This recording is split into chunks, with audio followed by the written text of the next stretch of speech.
Hello, and welcome back to K Let's Go, the official Kaleidoscope podcast. Today we have Nicholas Abatiello, EIC of the Kaleidoscope newspaper, and yours truly, Sufyan Siddiqui, uh, your host. So last week, a couple of events happened, pretty important, pretty shocking to some.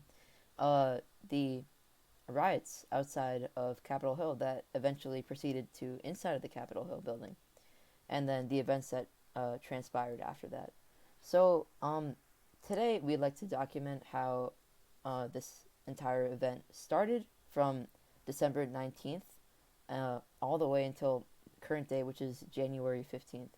So, to begin, December 19th, 2020, Trump tweets, "Big protest in D.C. on January 5th, 6th. Be there, will be wild." And then after that, he continues to tweet multiple times about how January 6th is going to be an incredible day, very historic, in fact.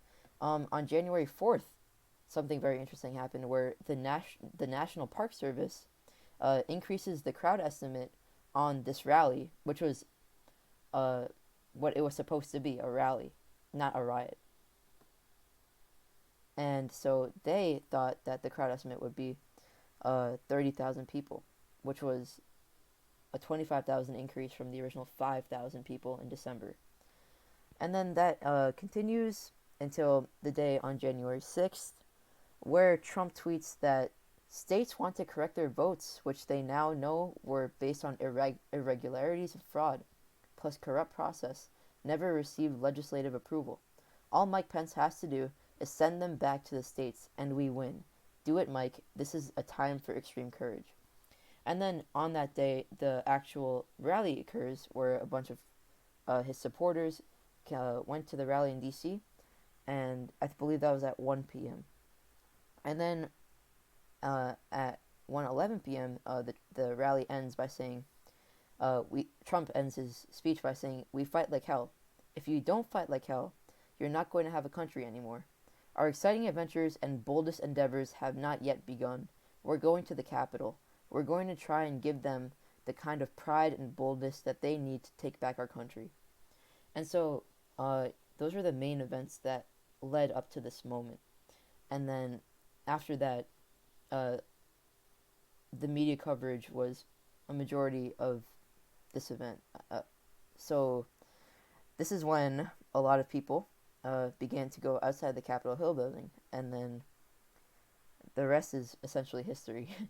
um, on that same day, around I think 8 p.m., there was a meeting in the had transpired, and so there was a lot of debate and discussion amongst both GOP and Democratic senators about how this event has affected our democracy. So after that, then there was a lot of talk about impeachment and also about the legal troubles that Trump could face in this after these events have happened. So, Nikki, do you have anything to add about your thoughts on the impeachment? I mean, not the impeachment, about the events that happened on January 6th. Where do I start? But first, I just want to preface this by saying, by no means am I a political scientist, so I don't know everything that happened. I wasn't there.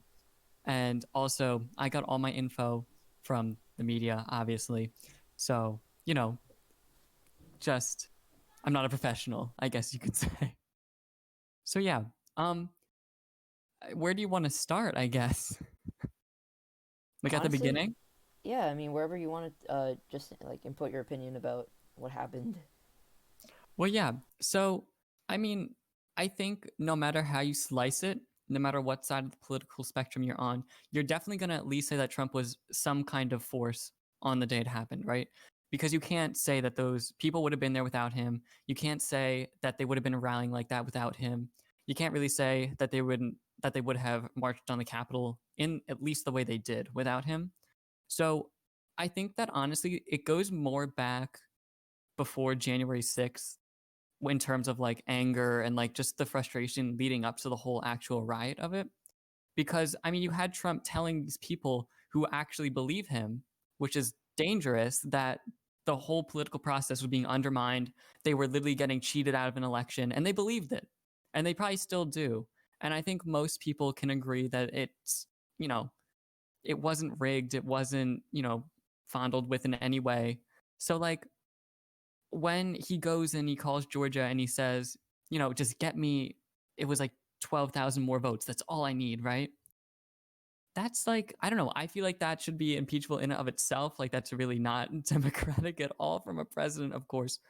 But you just have this man, Trump, who is the president, obviously, and he's just going on and on about how he won the election and he's trying to convince states to give him the votes and to recount. And I don't know what states wanted to recount. I don't know why he said that besides to rile up his supporters. But I think that we can all at least agree that some of the blame has to go onto him. And if you don't believe that, I mean, that's your opinion, definitely. I'd love to hear your opinion in the comments on this video. But it's just a matter of, is it impeachable? And I don't know the law that much to be able to say yes or no. He was impeached by the House, and I know in that vote, 10 Republicans did vote to impeach him. And that's the most, I believe, that out of any president who's been impeached, it's only been like 3, I believe, that, members of their party voted for impeachment. And we do know now that the impeachment won't go through before Biden's presidency no matter what, because the Senate won't take the hearing until afterwards, or maybe even the day of Biden's inauguration, I believe. But so that will remain to be set. And I think that honestly, at this point, it's more about like a statement from the Democratic Party than like anything. And also, just getting him to not be able to run again is more of like the big issue here.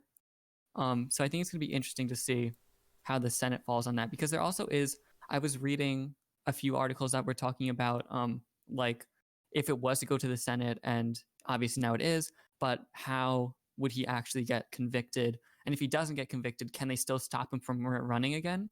And that's kind of like, nobody really knows. It's like a constitutional kind of, I don't want to say loophole, but like uncertainty. Area. So, yeah, exactly.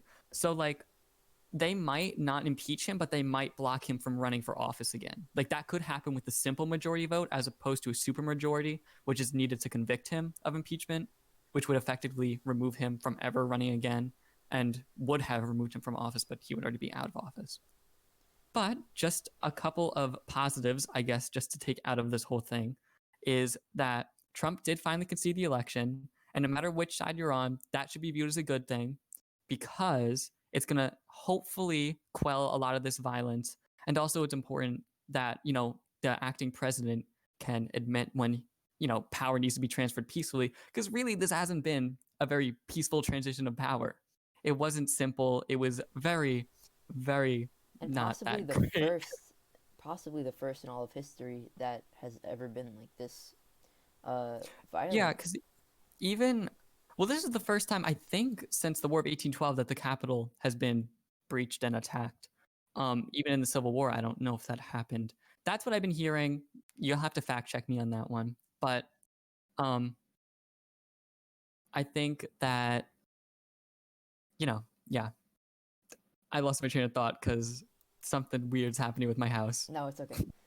So uh Oh, and then the other positive thing, that's where I was. The other positive thing that we could take out of this is that, the Congress is resilient because they're able to go back in the day of, and it's still kind of, even though this executive is kind of clowning around, I'm just going to say clowning around, the legislative bodies can still kind of, put their differences aside, even though they didn't agree on the issue, or, maybe some of them did. I believe it was upwards of over 100 Republicans, I think, who, voted against, who didn't, like, were still supporting Trump for office, even though he lost. But regardless, I think it still just shows that, there's still strength in American democracy. It's not to trash yet. so something that we were discussing in Mr. Miller's AP Government and Politics class was whether or not the impeachment was a good idea by Democratic senators and representatives. uh, because this is the second time that Donald Trump has been impeached. And so, does that make the impeachment look like a slap on the wrist, or does it actually seem like it's a real punishment? And what kind of precedent is it putting forward for future presidents of the United States? And we had some interesting discussion about that. A lot of people had to say that um, the impeachment is definitely decreasing the weight of what an impeachment really is. Uh, Along with that, we also talked about a little bit of the legal trouble that Trump could be getting into as soon as he leaves office. And so uh, the legal aspect is very interesting, actually. Uh, the first thing that is really interesting about it is there's two different uh, charges that Trump could face. The first is incitement or insurrection, and incitement of insurrection. And so the incitement of insurrection is essentially when Trump when Trump engages in insurrection or rebellion against the United States, and that's violating the 14th Amendment. And so, um, along with that, there's also another legal term known as seditious conspiracy. And so, seditious conspiracy is another thing that Trump could face, and that is when you, through word or deed, encourage the overthrowing of the government. And it's a little bit different than treason, but it comes from the same origin. And and these are two things that Trump could be facing after he does, in fact, leave the office. So the only really problem with that is that the only governmental body that can press charges is the Department of Justice. And the main issue with that is that the Department of Justice has to collect enough physical evidence that proves that Donald Trump was either trying to um, incite insurrection or uh, commit seditious uh, conspiracy. And so that's one of the main legal debates that's happening right now in our country.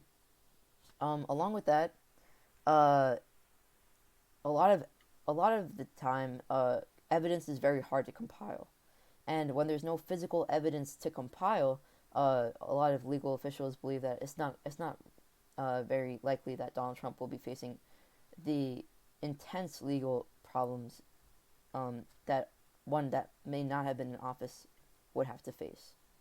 And then there's also um, an issue with, is becoming the president, does that grant you immunity from crimes? And no, the answer is no, constitutionally. However, from what we've learned, there's a lot of politics that go behind actually convicting a president. So that's just something that I feel if a regular citizen went through with, they would definitely face the crime, the legal punishment, and this president is not facing that punishment. At least yet. Yeah, we'll see. Yeah, I think that's something that might complicate this case is just his general actions and demeanor like during the day of the riot, which and what I mean by that is we all know that he kind of no matter which way you say if he didn't tell them to go attack the Capitol or not, because he explicitly didn't say that. He just said to march towards the Capitol. So I just want to start with that. But he was kind of, creating upheaval within his supporters. Like, he was getting them fired up. No matter which way you look at it, that's what was happening. And even when the riots were taking place, we all know that he was fairly, this is just from reporting and from Pence and all of that. He didn't want to call the National Guard. He was very reluctant to, right? So I know that was my biggest question on the day was like, why wasn't the National Guard called sooner? Like, what happened with that? They're literally breaking into the Capitol. Why is the National Guard not there? And something that we had talked about in class was that it might have just been because of the odd nature of Washington, D.C. in terms of it's not a state. So who calls it? Like, you know what I'm saying? But overall, I mean, Trump or Pence would have the authority to do so. So, from what I read, was that Pence was actually the one who pushed for it, and Trump kind of had to be like, they had to convince him to Yeah, send it. yep, yep. So he held out for no one knows how long, but just from the start of the event to the end, and when the National Guard got there, which wasn't the end, but when the Guard got there, it was a couple of hours at least. So he definitely held out for a nice little bit. So that could be something that could complicate this case at least a little bit. And I actually kind of want to circle back to the impeachment thing really quick, just to give a little more like insight into it, I guess. So like with the impeachment, a lot of people are for it and against it for some totally different reasons. So you have the people who are for and against it for the fact that like he caused this or he didn't cause this, right? So just the face value of the event, right? And then you have some people, which includes Mike Pence, who makes actually a very good point, which is that in this impeachment, if it doesn't work, all you did was kind of, lessen the severity of an impeachment. Because now that this president's been impeached twice, it's almost like, are these reasons really impeachable if we've only done it, so little times previously? You know what I'm saying? And then the other thing is that you're just dividing America more. In a time where like everyone after it was so like, I'm just going to say emotionally raw, it might not be the best idea to right away just, go at that wound, I guess you could say, and try to impeach this guy because it might end up dividing the nation more, which it probably will. Um, but I just wanted to say that with the impeachment. So it's a little more complex, I guess, than even the last one, just especially because there's violence and 5 deaths involved. Yeah, that's a good point. Um, Intent is a major determining factor in a lot of these cases. So, in order to prove intent, you have to indict like everything: communications, social media, texts, all that stuff. And so, the only time that would happen is once Trump leaves the office. And oh, another thing that was really interesting, by the way, to circle back to the impeachment was the Senate trial, which is happening after Trump has already left the White House. And so at that point, what is the point of the Senate hearing? Yeah. So essentially what it would be is it would just put into law that like literally Trump cannot run again for office. Yeah, That's what it would do. but other than that, it's Yeah. quite interesting that it's happening after Joe Biden will already be in office. Um, Other than that, do you have anything else to talk about? Yeah, just I kind of want to just bring to light more about, and I guess my opinion too, more about the riot itself. I know it was kind of interesting for me to see. I watched the impeachment hearing in the House live, so I saw both sides, kind of talking about really what they were impeaching him for. And honestly, they like this is my opinion at least. They really weren't talking about the event that much because a lot of the Republican congressmen would come up and just be like, why is there a double standard between Republicans and Democrats? Lee Zeldin took like 2.5 minutes to talk about that for some reason. And then some of the Democrats also came up and were just talking. Their main push was about like being on the right side of history. Like there really was no talk about the event that much. So I just found that very interesting. But just keeping going with the Congress during the event, I know the New York City, one of the districts, Alexandria Ocasio Cortez, is a House member for New York City. And she went on social media and talked a little bit more about her experience at the riot. And she brought to light that she actually got, and she actually said that she couldn't disclose it for possible national security reasons, which was very interesting to me.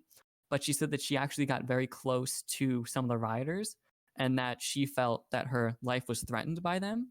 So I think that the term like domestic terrorist that's being thrown around a lot, I don't know where a lot of people stand on that term or not, but I think that when you're talking about someone who feels threatened for their life in the Congress, and also they did break the law by going onto the Capitol grounds and taking down American flags, holding up Trump flags. I mean, in all honesty, that is a coup. Because what else do you call that? But when you're talking about that, I don't know how you don't consider them domestic terrorists in that way when they're actively going to attack Congress people, or at least, I mean, what was their intent? What else was their intent in doing that?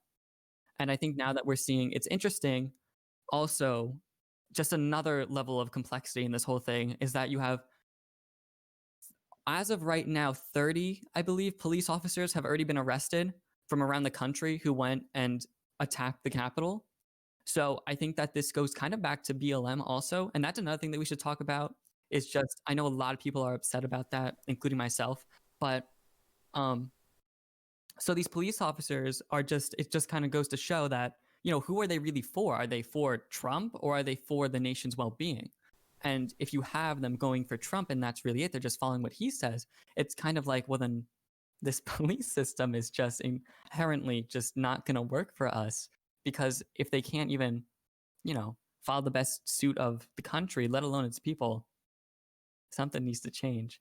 And that's what I was kind of going to say about the BLM movement is that, you know, I watched it in like horror and awe, I guess you could say, because I saw them just, the Capitol Police would just open the gates and the people would walk through, or they would help and walk down with them outside of the Capitol building. Like, where was the batons? Where was the pepper spray? Where was like all of that? And it took until they literally breached almost to the Congress people for any, you know, violent backlash, I guess you could say, which is unfortunate, obviously, that it had to happen. But I'm surprised that it didn't happen sooner, because I think if that was a group of BLM protesters, it definitely would have. Because we could go back and remember when Trump literally just walked across the lawn from the White House to go to the church for his little photo op, when people got beat out of the streets for that. And what was the reason of that, too, anyways? But I don't know. I just think that the contrast in these two events is just, you can't overlook it anymore, and Yeah, something needs to change. that's a good point. The contrast between the police reaction of the BLM movement and of this uh, riot, and um, just to say, the the main goal of our police is for the well-being of the entire nation, right? And so everyone should be treated equally under the law and by the police.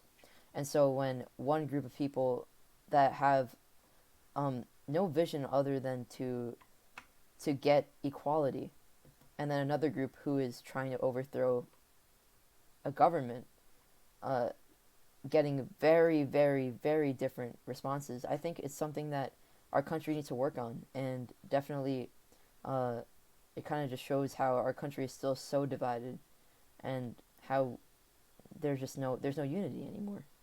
And I think that this also brings up a really good point in terms of, I feel like as of now, each party is being made out to be the other's enemy. And that's totally inaccurate. Like, if you're a Democrat, you're looking at the Republicans and being, you're my enemy. If you're a Republican, you're looking at the Democrats and going, you're my enemy.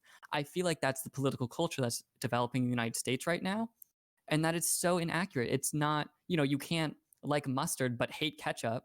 Do you know what I'm saying? It's, they're not totally opposite in all issues. You know, they're all looking out for the best interest of the public, just in the ways that they feel are best. That's the real differences between the parties. It's not any foundational, you know, like, I don't think like, you know, there should be freedom of speech in one party versus the other. It's nothing like cataclysmic like that, where I think that people need to take a step back for a second and realize that we're not really that different after all. It's not a huge deal which party is in power in terms of your everyday life. You're not going to get killed for being a Democrat or Republican. Like, we're making it more divided than it has to be, is my main point, I guess. Yeah, that's very true. Um, there's another thing I was gonna say. I forgot though. I Uh, was just going to say, I think that this actually, the government needs to go back and do intense like introspection here, because it kind of like showed to the public and the world at the same time, like, it was relatively easy to storm the Capitol. Wasn't, like, I was so surprised by that they wouldn't already just have the National Guard there just as a precaution. it was essentially, it was power in numbers, right? And so Yeah, but like, it was just a bunch of white people essentially just rushing the Capitol building. no, I agree. when, but here's the thing. In my opinion, the National Guard should always be in D.C. and protecting our nation's Capitol building, uh, the White House, the Supreme Court. All of those buildings are quite important, and the fact that the National Guard isn't there 24/7 is just kind of interesting to me. Yeah, I Yeah. think so too. And also, just like, it's just so interesting. Like, I think we all just see it really wasn't that hard. Like, this was, as much as you want to say, there is some evidence actually coming to light that this was a pre-planned attack. Actually, um, nothing concrete, nothing set in stone. You know, it might come to light that none of the rumors or allegations are true, but some people are saying that it was pre-planned, and that even members of Congress are beginning to be surfaced by sometimes even other members of Congress that they were involved in the planning of this event. So that's going to be interesting to see how it plays out. And I think that's a story that we should definitely pay attention to in coming weeks um, and months, probably, to be honest. So I would pay attention to that and see how that comes to light. The other thing I wanted to highlight was this was a discussion in my English class actually, and so um, one student said that our country is incredibly divided, and the problem, especially in Ward Melville, is that we have a group of students that are incredibly on one side, and then a group of students that are incredibly on the other side, and then there's no really middle ground except for people that don't really either care about politics or just aren't educated about it. And I think that's a little concerning to me because Yeah, I agree. I think that also that's a good point to be brought up about the people who stormed the Capitol, is that I don't know if they had critical thinking going on at that point. I think that that's definitely a major issue within our country. It's just the lack of critical thinking overall. Because you had people going in saying, I'm a patriot, I'm fighting for America, and yet they're taking down the American flag to put up the Trump flag, or they're going in with the Confederate flag. And I don't think that they maybe really thought about the implications of that and how that's literally a coup. That's not being a patriot and supporting your country. Um, and also, I actually wrote about this in one of my college essays about how it's dangerous, not that we have different opinions, but that we can't try to understand other opinions. And I think that that's something that you were talking about in terms of the being so far on one side or the other. That's fine. It just, you have to be able to at least compromise or maybe you don't understand the other side's point of view, right? But accepting it, I guess you could say. I mean, there are very few cases where, let's say, like economic policy, that like it's going to be like, I can't accept your policy or something like that. Because I understand like there are certain aspects like racism and homophobia that you might not compromise on. I totally understand that, obviously. But I think overall, there are a lot of issues that you could at least accept that that's their opinion and maybe even try to understand it for a change. That would be something very beneficial to come out of all of this. I think another thing that's very important in our country is actually raising our children to be vocal. Because I feel like a lot of what is happening right now stems from the fact that people don't express their opinions, and then when they find that they find themselves to, have this opinion, and then find others that have this opinion, they go incredibly radical on their own opinion, and then that can transform into something a little too dangerous at times. And so, one thing that our education system should try to push more is debate, in my opinion. I think debating and actually like intelligently debating with another student or group of students is so important, and we don't really get that a lot in public schools. Yeah, I think that going hand in hand with that, just learning the basic aspects of debate, which is you have to understand the other side's perspective in order to have a debate. Like, I can't debate what is the makeup I'm going to use ketchup again if I make mustard. I don't know that. So, like, that's definitely something else that I think is very important, because you're going to be doing it in a manner where you understand each other while at the same time disagree. And also, you're going to be becoming more educated in certain topics. I think that it's just as important to get debate into schools as, what you debate about. Because I know for me, one of the few debating experiences I've had throughout my education is I debated whether chocolate milk should be in school or not. Honestly, not a real important issue and not something I really learned that much from. By the way, I said yes. But um, I think that if we could get some debate, it would also be a way to get people interested in certain topics. And I'm not sure if we're ready as a country to have political debate in schools. I don't know if that's even appropriate yet or if it will ever be. Right. But I think that's an interesting conversation in and of itself. Yeah. And Because I think that that's another thing is you have a lot of people who maybe just haven't looked so far into what their political beliefs are or haven't thought about it as much. So maybe political discussion within school would be beneficial for people as well. that's a really good point. Um, I think a lot of what we become in our adult life stems from what we've learned in our schools, and so our education system should focus more on how we can understand each other and how we can and intelligently have an interaction with someone that doesn't always have to be offensive. A lot of the times what happens is we get so riled up in our own opinions that we don't really care about how someone may feel after we say them, that um you know we feel almost violent in what we're saying, and I think that's kind of a problem. Yeah, I think what I would even this goes for politicians too, though, because I mean, we've seen what are the presidential debates anymore? It's just, oh, you suck because of X, Y, and Z, and I don't like your hair, Sleepy Joe, or shut up. Like it's just inappropriate to have on a debate stage, especially for president. So, I mean, I would recommend even just looking at like the UK Parliament debates. They get a lot done in them, and Yes. they're lighthearted at times, but it's a great way to look at debate and see that they're bringing up points, and even in a lighthearted way at times. It doesn't all have to be so serious and da da da da da da da. You could have a little fun in it too. And I think that if we saw more of that in like American politics, as opposed to just like, from what I've been seeing, it's just like you go up and talk and then you go sit down. I think that would be beneficial Yeah, for all of us. I'd have to agree with you on that one. um Anything else, Nikki?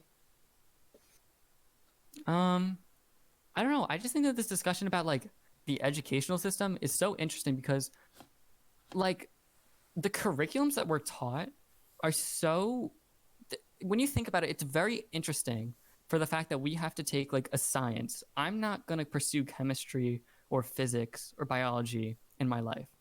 So it's interesting to me that I've taken up about 5 to 6 years of my life in 45 minutes a day for 5 days a week for like, what is it, 40 weeks a year or something like that. I don't Something know, like probably that. less.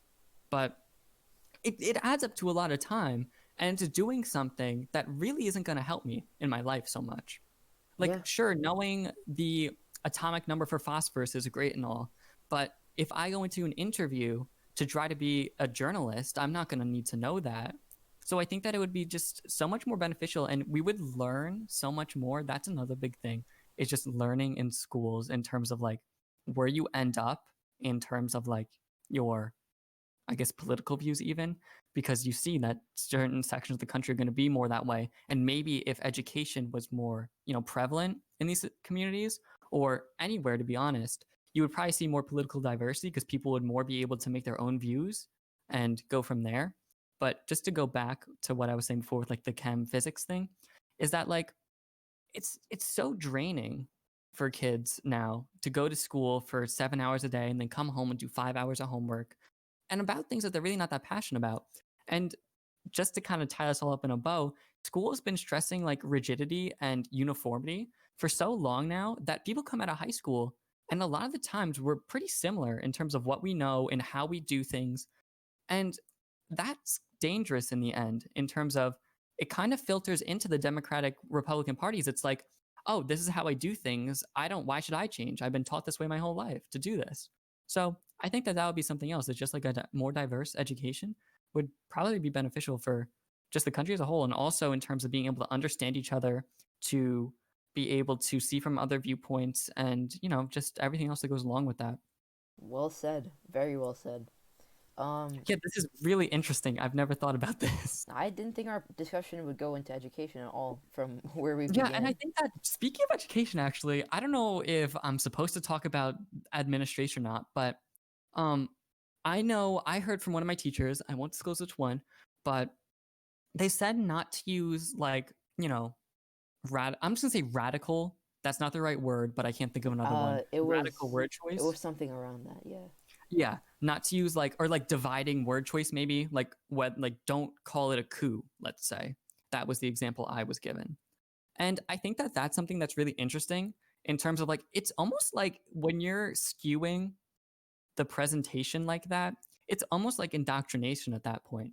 So, like, we got to think about what we're getting, what we're being presented with in terms of education, and always questioning it. Because, a lot of our history textbooks, just for example here, are totally whitewashed, westernized. So, like, for a long time, people were just taught that Africa didn't have any history. That could not be further from the truth.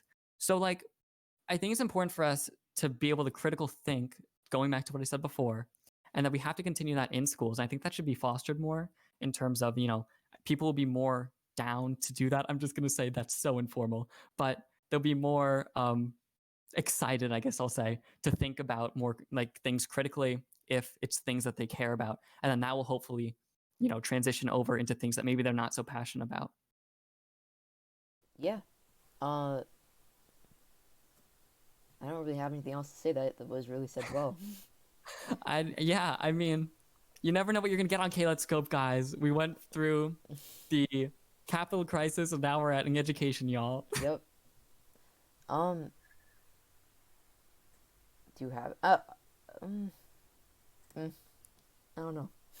Anything? Well, I guess what I will say is we're trying to get you guys onto the podcast. Anybody who's listening. Yes, So we if you're are. interested, we'd be down to do whatever topic you're thinking of, or you could just hop on for one of the ones that we come up with. Right. So And the other thing is that we are very flexible. We're ready any day of the week, anytime, if you just tell us a couple days in advance, obviously. But yeah, so the way to contact us is through our Instagram. The WMK Scope, I believe, is what the Instagram is. Just DM us and then let us know if you're interested in joining us in a podcast, because that would be really great. And we also want to expand to the Three Village community, so having you on would be a way to do that. So, other than that, remember that unity is very important. And we're debate, not as different as we all think. indeed. Um, Other than that, thank you for joining us at Okay Let's Go.